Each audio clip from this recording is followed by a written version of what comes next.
আসসালামু আলাইকুম। B Tech institute থেকে আমি বোরহান।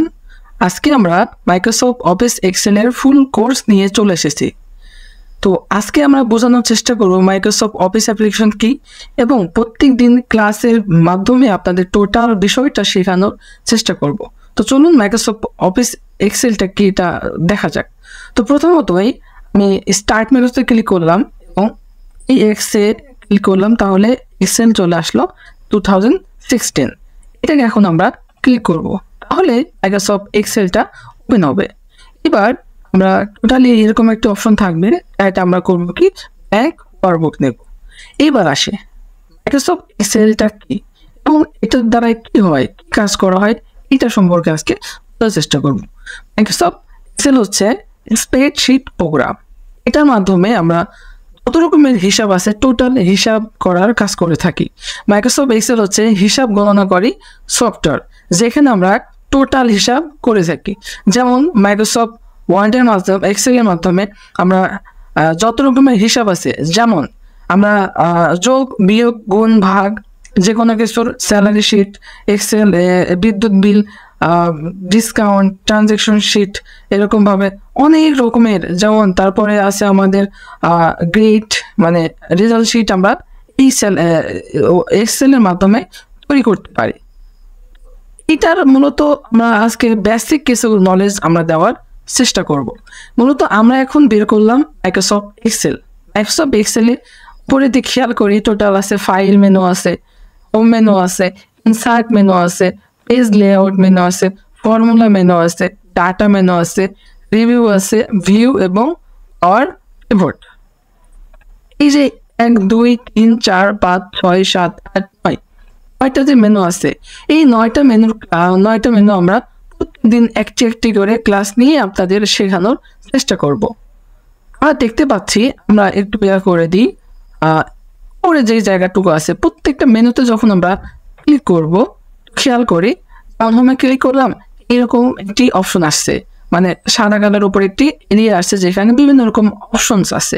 ইনসার্টে ক্লিক করলাম, এরকম অনেকগুলো অপশনস আছে। যেমন পেজ লেআউটে ক্লিক করলাম, এরকম অনেক একটি অপশনস আছে। এই অপশনের মূলত কাজ কি এবং কি কাজ এবং এই অপশনের জায়গাটার নাম কি, এইটা এখন আমরা বোঝানোর চেষ্টা করব। খেয়াল করি, আমরা একটু এই জায়গাতে একটু বোঝানোর চেষ্টা করি। এইখান থেকে এই জায়গাটুকু বলা হয় রিবন বার। ওকে, রিবন বার এই জায়গাটুকু বলা হয় প্রত্যেকটা জায়গাতে, এই অপশনটুকুকে রিবন বার বলা হয়। আজকে আমরা কিছু বেসিক নলেজের মধ্যে মাইক্রোসফট এক্সেলের মাধ্যমে কিভাবে একটি ডাটা এন্ট্রি করা যায়, কিভাবে একটি ডাটাকে ম্যানেজ করতে হয় এবং কিভাবে ডাটাকে প্রিন্ট করতে হয়, আমরা টোটালটাই শেখার চেষ্টা করবো প্রত্যেক দিন ক্লাসের মাধ্যমে। মাইক্রোসফট এক্সেলে মূলত অটোমেটিকলি টেবিল দেওয়াই থাকে, তার রো এবং কলাম দিয়ে একটি মাইক্রোসফট এক্সেল গঠিত হয়ে আছে।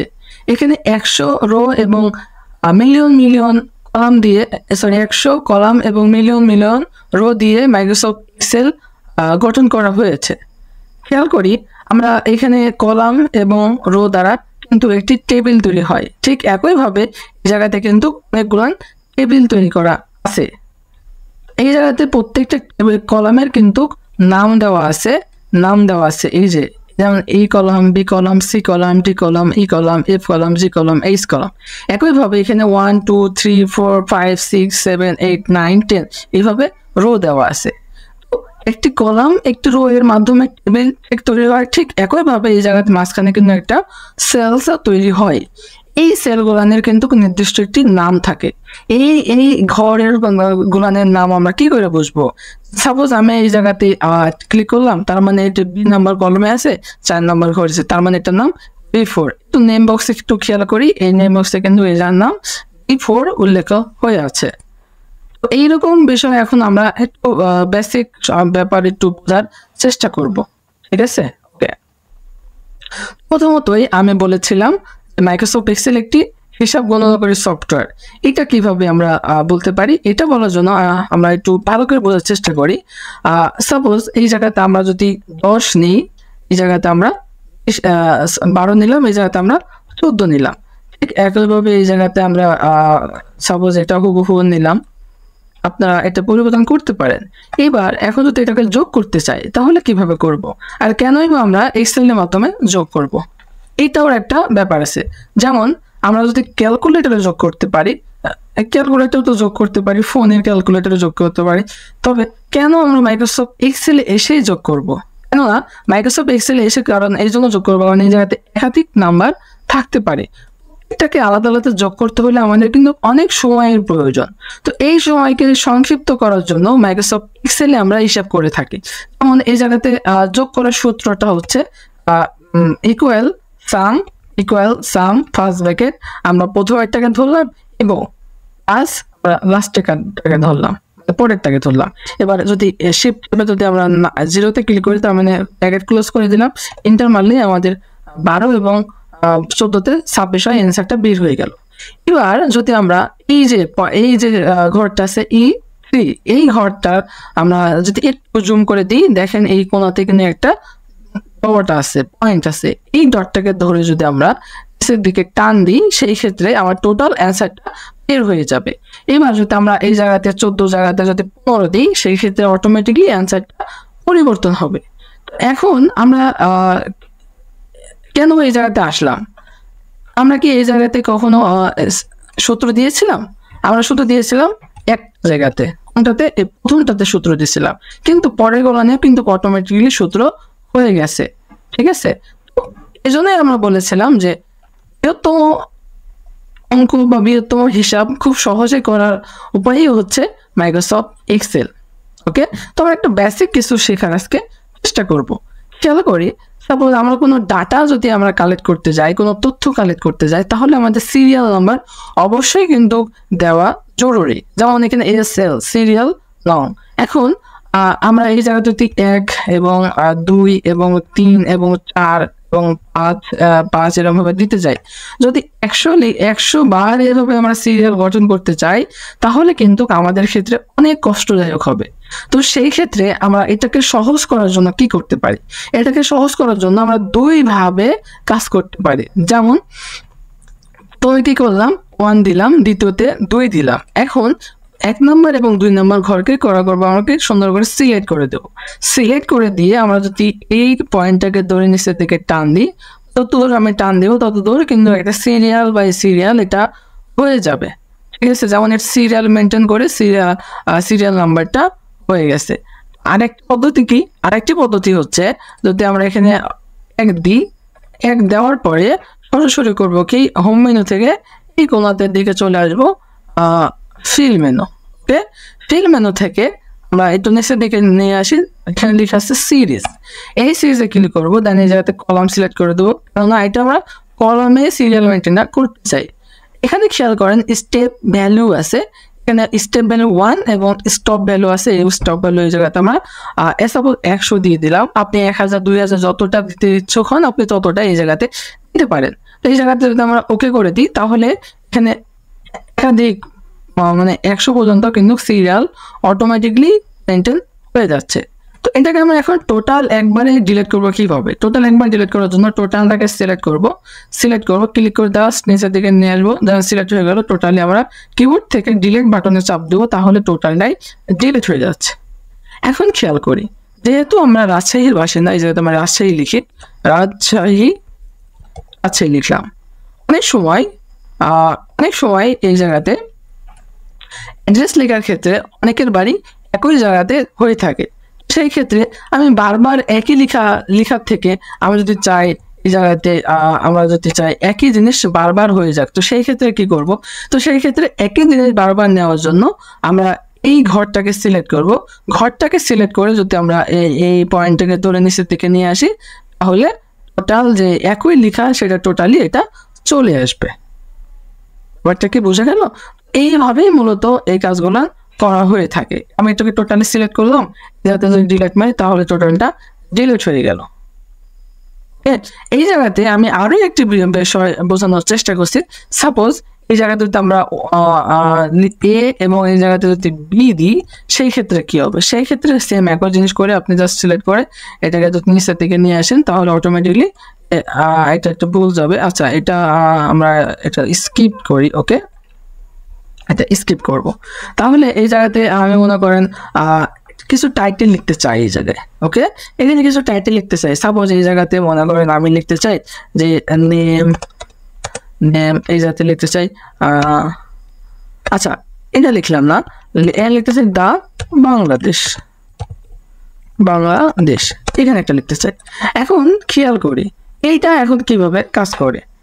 এখন আমি লিখলাম তো এই কলমে, এটা তো এই কলমেই আছে তাই না, কিন্তু একই ঘরে কিন্তু দুইটা মানে এই লেখাটা কিন্তু দুইটা ঘরে সিলেক্ট হয়ে যাচ্ছে। ব্যাপারটা বোঝা গেছে? এই লেখাটা কিন্তু দুইটা ঘরে হয়ে যাচ্ছে। আমি চাচ্ছি যে একটি ঘরেই কিন্তু সীমাবদ্ধ থাকুক, কিন্তু দেখতে পাচ্ছি সে দুইটা ঘরে হয়ে গেছে। তো এইটা কিভাবে করব? তো এইটা করার জন্য এখানে খেয়াল করে এখানে এ এবং বি আছে, মাঝখানে কিন্তু একটি দাগ আছে, কলাম লাইন আছে। এই লাইনটাকে যদি ধরে আমি ডাইরেক্ট টান দিই সেই ক্ষেত্রে কিন্তু এটা টোটালি হয়ে যাচ্ছে, মানে একটি ঘরে হয়ে গেল। অথবা যদি এই জায়গাতে আমি ডবল ক্লিক করি তাহলে কিন্তু আমার যতটা পজিশন ছিল ও অটোমেটিকলি কিন্তু এটা নিয়ে দেবে। এটা বুঝে গেছে? তো এইভাবে এখন এটাকে ধরে এখন যদি আমরা ক্লিক করি তাহলে এটা ইচ্ছা মতন একটা দাগ আমরা নিয়ে নিতে পারবো। এখন আরো একটা বিষয় শেখানোর চেষ্টা করি। এখানে আমি চাই একটা কিছু টাইটেল লিখতে চাই, যেমন আমি এই জায়গাতে কিছু একটা টাইটেল লিখতে চাই। ওকে, টাইটেল লিখলাম। এই টাইটেলটা কিন্তু আবার সেম একই অবস্থাতে কিন্তু হয়ে আছে যে আমি একটা কলমে দিছি, একটা সেলে দিছি, বাট এখানে অনেকগুলো সেলে বিভক্ত হয়ে গেছে। আমি চাই এটা টাইটেল থাকবে, এটা মেন টাইটেল থাকবে। তো এটা মেন টাইটেল থাকার জন্য এটাকে যদি আমি দিই তাহলে এত বড় হয়ে যাচ্ছে। তাহলে নিচের দিকে খেয়াল করেন নিচের ঘরগুলো না কিন্তু অনেকগুলো বড় হয়ে যাচ্ছে। তো আমি চাই যে এটা বড় হবে না, আগের মতনই আমি চাই। তো সেই ক্ষেত্রে এটাকে আমরা কন্ট্রোল জেড করব, তাহলে আগের অবস্থা ফিরবে। তো সেক্ষেত্রে আমরা টান দিয়ে একটু এটাকে এভাবে নিয়ে নিই, তাহলে আগের অবস্থা চলে যাবে। তো যেহেতু নিচের গুলান আমরা এইরকম ভাবেই রাখতে চাই কিন্তু উপরে টাইটেলটা দিতে চাই, এরকম টাইটেল দেওয়ার জন্য আমরা টোটালি করবো এটাকে সিলেক্ট করব। সিলেক্ট করে এখন যদি আমরা এই মার্জ এন্ড সেন্টার করে দিই সেক্ষেত্রে হবে কি যে এটা একটি ঘরে হয়ে যাবে। একটু আগে কিন্তু আমরা কি করলাম এই জায়গাতে যদি এটা কিন্তু একটি ঘর ছিল না, কিন্তু এখন কিন্তু এই টোটালটাই একটি ঘর হয়ে গেল, কারণ কি করলাম এই মার্জ এন্ড সেন্টারে যেটা করলাম সেটা করলাম। ওকে, এখন এই জায়গাতে এক্সেলের এই যে নর্মাল যে দাগগুলো আছে, সেলের যে দাগগুলান ঘরের এই দাগগুলান কিন্তু খুব একটা সুন্দর লাগতেছে না। সেক্ষেত্রে এই দাগগুলান পরিপূর্ণ দেওয়ার জন্য যেটা করব সেটা হলো যে আমরা করবো কি ফোনে গিয়ে ডাইরেক্ট আমরা এই বর্ডারে ক্লিক করবো, বর্ডারে গিয়ে আমরা অল বর্ডার করে দেবো, তাহলে মূলত একটি চারকোণে দাগ হয়ে যাবে। ঠিক আছে, এটাই হচ্ছে মূলত কাজ। আমরা করবো কি কন্ট্রোল জেড করলে আবার আগের অবস্থা ফিরে যাব। এটাকে আবার সিলেক্ট করলাম, সিলেক্ট করে মার্জ এন্ড সেন্টার করলাম, তার এই জায়গাতে আগের অবস্থা ডিলিট করে দিলে তাহলে এটা ডিলিট হয়ে গেল। তো এইরকম আমরা মাইক্রোসফট এক্সেলের মূলত একটি কি কাজ আমি আবারও বোঝানোর চেষ্টা করছি। মাইক্রোসফট এক্সেল একটি হিসাব গণনাকারী সফটওয়্যার, যেখানে বৃহত্তম হিসাব খুব সহজে এবং খুব তাড়াতাড়ি করার জন্য মাইক্রোসফট এক্সেলের আমরা ব্যবহার করে থাকি। মাইক্রোসফট এক্সেলে আমাদের কি কি করতে পারি, গুণ বিয়োগ যোগ ভাগ করতে পারি। মাইক্রোসফট এক্সেলে আমরা রেজাল্ট শিট তৈরি করতে পারি। মাইক্রোসফট এক্সেলে আমরা ট্রানজ্যাকশন শিট তৈরি করতে পারি। মাইক্রোসফট এক্সেলে আমরা ডিসকাউন্ট বের করতে পারি। মাইক্রোসফট এক্সেলে আমরা কমিশন বের করতে পারি। মাইক্রোসফট এক্সেলে আমরা ইনকাম ট্যাক্স বের করতে পারি। মাইক্রোসফট এক্সেলে আমরা ইন্টারেস্ট বের করতে পারি। মাইক্রোসফট এক্সেলে আমরা স্যালারি শিট বের করতে পারি। মাইক্রোসফট এক্সেলে আমরা বিদ্যুৎ বিল তৈরি করতে পারি। এই এক্সেলে যেগুলো আমি নাম বললাম এই টোটাল ক্লাস কিন্তু আমি অলরেডি আমাদের ইউটিউব চ্যানেলে বিটেক ইনস্টিটিউট ইউটিউব চ্যানেলে কিন্তু করে রাখছি। আপনারা অবশ্যই গিয়ে সেটা কিন্তু দেখবেন এবং বোঝার চেষ্টা করবেন। আপনারা যদি এরকম নতুন ভিডিও পেতে অবশ্যই সাবস্ক্রাইব তো করবেন, কমেন্ট এবং শেয়ার দিতে কখনোই ভুলবেন না, তাহলে যেন আপনারা আমাদের ভিডিও যেন আপনাদের কাছে তাড়াতাড়ি যায় এই ব্যবস্থা আপনারা করে রাখবেন। তো ব্যাপারটা হচ্ছে যে আপনারা এরকম ক্লাস আবারও নিয়ে আসবো ইনশাআল্লাহ। আপনারা অবশ্যই আমাদের চ্যানেলকে সাবস্ক্রাইব করে রাখবেন। আমরা নেক্সট লেভেলে আমাকে আগামী পরের ক্লাস হবে ফাইল মেনু সম্পর্কে পরের ক্লাসটা আমি নিয়ে আসবো ইনশাআল্লাহ। তারপরে একটা হবে home, insert, page layout, formula, data, review, প্রত্যেকটা ক্লাস আমরা একটি করে আনার চেষ্টা করবো ইনশাআল্লাহ। তো নেক্সট ক্লাসের জন্য সকলেই অপেক্ষা করুন। ইনশাআল্লাহ আমরা পরবর্তী ক্লাস আবার খুব শীঘ্রই নিয়ে আসবো। ইনশাআল্লাহ। আসসালামু আলাইকুম।